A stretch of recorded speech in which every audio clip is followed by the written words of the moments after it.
evening. Welcome to Voice of the Parrot. I'm your host, Shasta Ray, and I am joined in the studio by Murray, the big baby cockatiel. He's over a year old now, but he's still a big baby, and he has to be up doing whatever I'm doing. So far, the mouse pad down here in the studio has been safe tonight. He had some snacks. He's just sitting here soaking up the neck scritches and being a good boy, so we'll see if he continues to be a good boy. Anyway, how is everybody? Did everyone have a good week? Oh my gosh, I am getting a lot of listener responses to a couple of my recent podcast episodes, so thank you for that, and we're going to do listener mailbag on your comments here in the next week or two. I don't have them prepared yet. I'll get a collection of them going that makes sense to share on the podcast, and we'll share those. It has been a ton of fun reading all the messages I've been getting, so thanks. So let's just go over that really quick. You can find me on Facebook. Just do a search for Voice of the Parrot podcast, maybe even, but my little logo should come up. You can send me messages there on Messenger, or Instagram works, and I actually get those messages are linked to the Facebook, so that's pretty cool. I post a link on Twitter every week, or I guess it's X now, for the current episode, so you can always message me on that platform. I don't use it much except to post links. If you would like to write to me and you have any thoughts on anything, good old-fashioned email works, and that is simply voiceoftheparrot@gmail.com. And let's hear your thoughts and your comments and your questions and your topic suggestions. Everything's welcome. It's really cool to hear from people. We have been ramping up on the listener base, so welcome everyone that's new. Don't forget to go back and listen to some of the old episodes. I try to make all of these like you're hanging out with a friend. It's easy listening and good food for thought and how to help you be a better bird owner. And there goes Murray. Okay. Anyway, I got to keep an eye on him. He is such a little character. Oh my goodness. And anyhow, I'm going to start bringing Zoltan the podcast bird down a little bit more. I'm ramping up on my other podcasts and spending a little more time in the studio, so I'm going to try to rotate the different budgies in and out of here throughout the week when I'm down here. It's good for them. It's good for their head to get into the different surroundings. And I have a little flat screen here I consider it Zoltan's TV screen. And I put movies on for them, or just like me TV. And the movies that I like to put on for the budgies, believe it or not, I've got some kids movies, anything with kind of bright colors and high squeaky voices, that sort of thing. They go crazy and they actually watch it. They yell and chirp and flap around and get all excited. It's really cute. And a little bit change of pace, different scenery down here. So it's good for their heads, and I got 2 different play stands, and I bring water and food and munchies, and we have a good time. Anyway, that's what I do sometimes. So this is going to be a short one this week. I have all kinds of projects underway, and oh my gosh, I do apologize. I kind of hit a standstill on the Etsy shop. I'm getting a few visits. It's slow going. I am not running Etsy ads, so it's hard to get seen, and I haven't really been promoting it very hardcore here on the podcast. But that's one of the ways that you can support the podcast, is to go to the Etsy shop, and you can get there directly by going to voiceoftheparrot.etsy.com. I will put a link in this week's show notes, so that makes it a little easier. And I'm going to start doing a little bit more changing and rearranging of the products I have on there and just focusing on bird stuff. I started doing just different pets and such, and I'm having a little bit change of a direction and gonna go back to my original idea of all bird-related artwork, all bird-related products. I've got some really great cute t-shirts there, mouse pads, blankets even, and the blankets are super soft. They are super amazing. Going to be getting into some coffee mugs and creative things that way. My personal favorite are the wine tumblers. They're insulated, they're high quality, and they go through the dishwasher. Mine says don't put through the dishwasher. I've probably put it through the dishwasher well over 25 times at this point. Looks brand new. High quality print. Oh my gosh. Most of it is my designs directly, or I have license to use them commercially. So take a look-see and check out my artwork. It's a lot of fun. All profits from the Etsy store directly support the ongoing costs of having the podcast. So thank you in advance.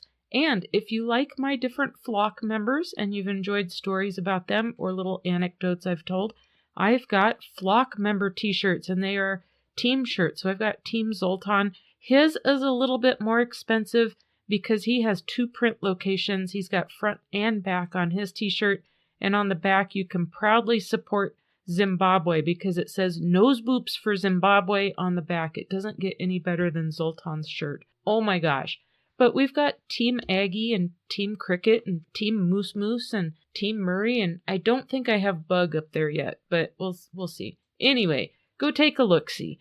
And yeah, thanks in advance. I also have a few shirts and a couple of things, a sticker sheet and a couple other things on the www.voiceoftheparrot.shop. That one is very slow to get going, and it's a really great platform that reaches out to different countries. Just about everywhere on the world can buy from there. It's a good pricing system. You have to pay for your own shipping. I'm not offering free shipping at this time, and that helps keep the product prices just a little bit lower. I will be offering some digital download stuff on both the Etsy store and the .shop website coming up. So those are my goals, and I will be announcing all that as I go. But this is the time of year that my day job gets going for its seasonal output on merchandise. So I am focused on sales. It's sucking up a lot of my time, so I do apologize for the slowness. I'm just doing this by myself, so I only have so much time in one day, and I got to work full time. And it keeps my day busy. It keeps me going. I'm also writing a couple of books in my personal time, so they're not bird related, but it all fills up my day pretty good. So I have to budget my time accordingly. And here again, this is the time of year with my day job that we're going full force in our busy season, and there's not a lot of time left for anything else, unfortunately. So keep bearing with me and keep checking back. And I do have quite a few things in the Etsy shop as it stands. They're really cute, and go take a look. What are we going to talk about tonight?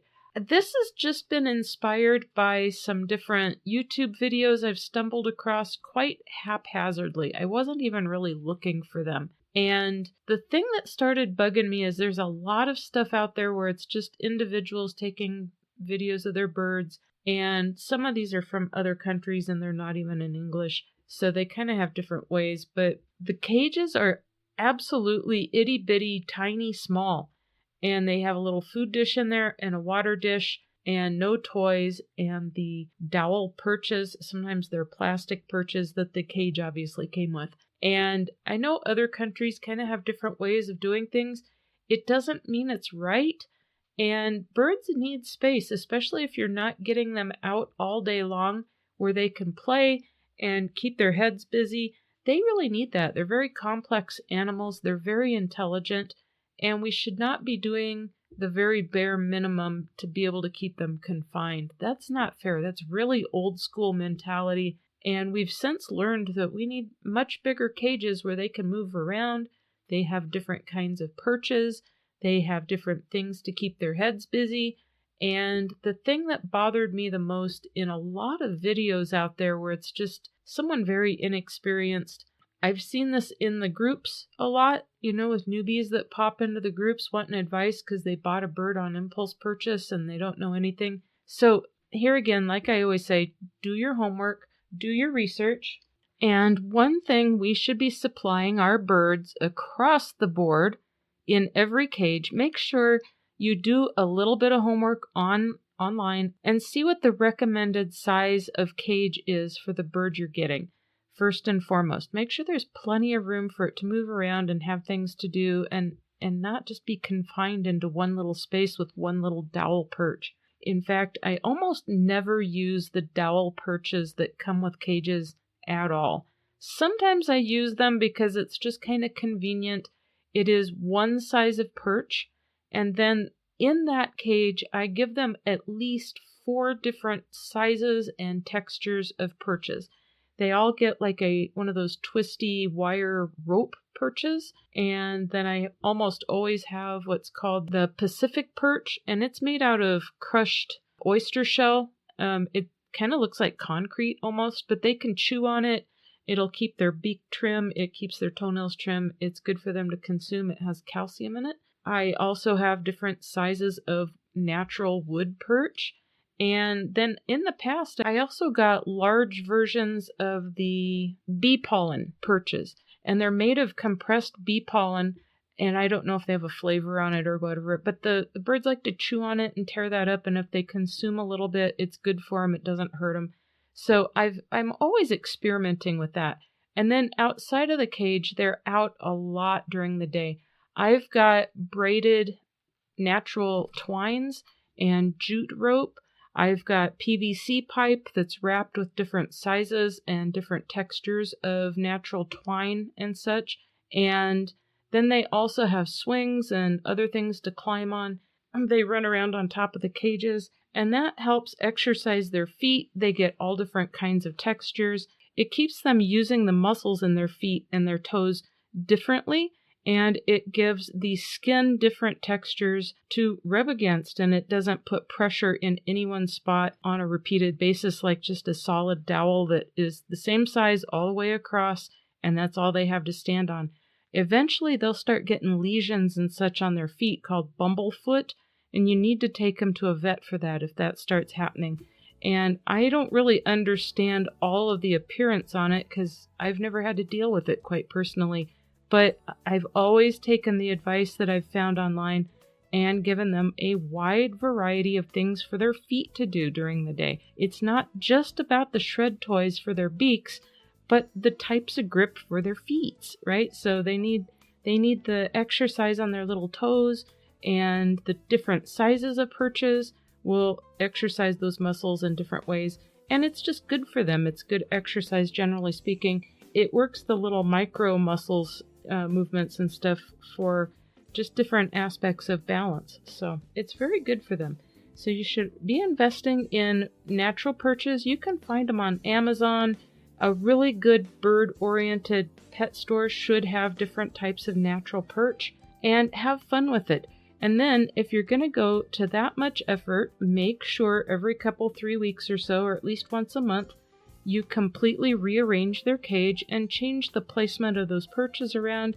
Do a little bit of birdie feng shui with that. It helps keep their heads busy. It gives them something different to look at and experience. And it also acts as a form of birdie birth control. Also, it changes their environment, and that keeps their hormones at a lower level. So it's good for them. And then at the same time, that's when you want to change out toys and change that up and rearrange where they hang and the different kinds of things to keep their heads busy.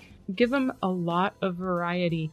They really, really, really need it. Another thing that you can swap in and out when you're changing out the perches is forage toys. And there's all different kinds. There's kinds that you can put treats in or parts of their daily food in.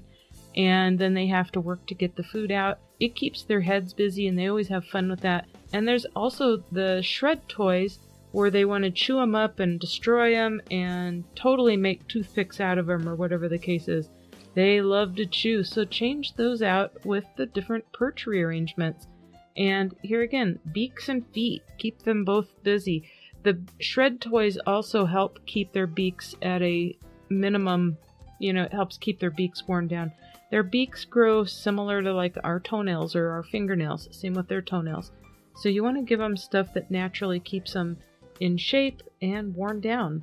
All of that helps, and all of it adds up. Why are you being feisty? Now you're biting me. He gets very violent when he wants attention.